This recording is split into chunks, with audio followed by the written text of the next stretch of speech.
Hey everyone, and welcome back to the channel. Today, we're diving into the fascinating world of mollusks.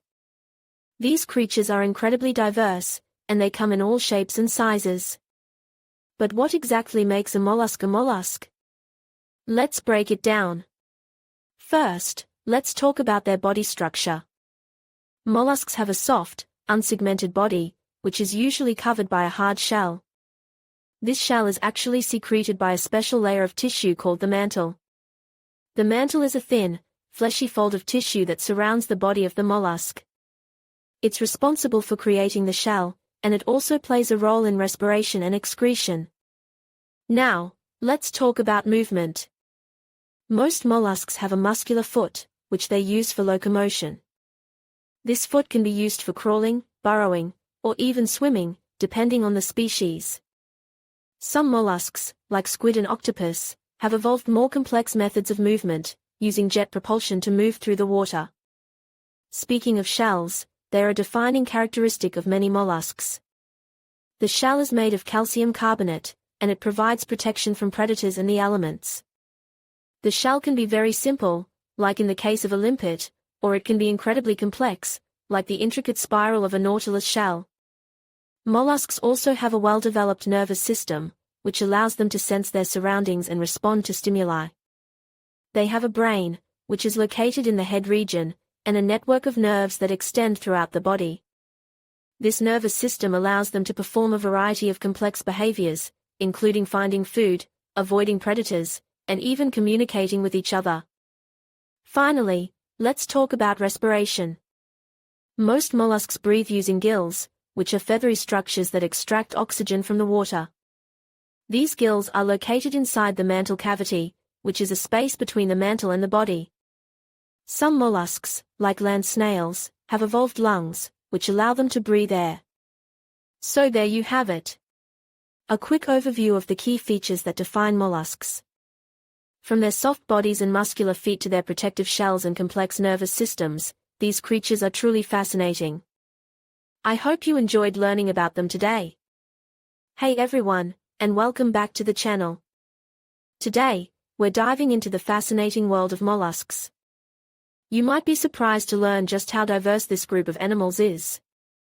From the familiar snails and clams to the less-known octopuses and squids, mollusks are found in all sorts of habitats, from the depths of the ocean to your backyard garden. Let's start by taking a look at their internal systems. Mollusks have an open circulatory system, meaning that their blood doesn't always flow through vessels. Instead, it bathes their organs directly. This is in contrast to the closed circulatory systems found in humans and other vertebrates. Their digestive system is also quite interesting. They have a mouth, a stomach, and an intestine, just like many other animals. But they also have a unique structure called a phylum, which is a tongue-like organ covered in tiny teeth. This phylum is used to scrape food off surfaces, making it perfect for grazing on algae or drilling into shells. When it comes to excretion, mollusks have specialized organs called nephridia. These organs filter waste products from their blood and release them into the environment. Now, let's talk about reproduction. Mollusks can reproduce both sexually and asexually. In sexual reproduction, they typically have separate sexes, with males producing sperm and females producing eggs. Fertilization can happen internally or externally, depending on the species.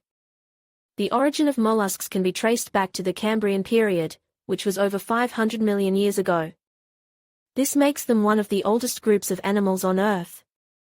Finally, let's delve into the classification of mollusks. This group is divided into 8 major classes. Chordofoveata, these are worm-like mollusks that live buried in the sand. Solenogasters, these are also worm-like mollusks, but they have a flattened body. Polyplacophora, these are the chitons, which have a shell made up of 8 overlapping plates.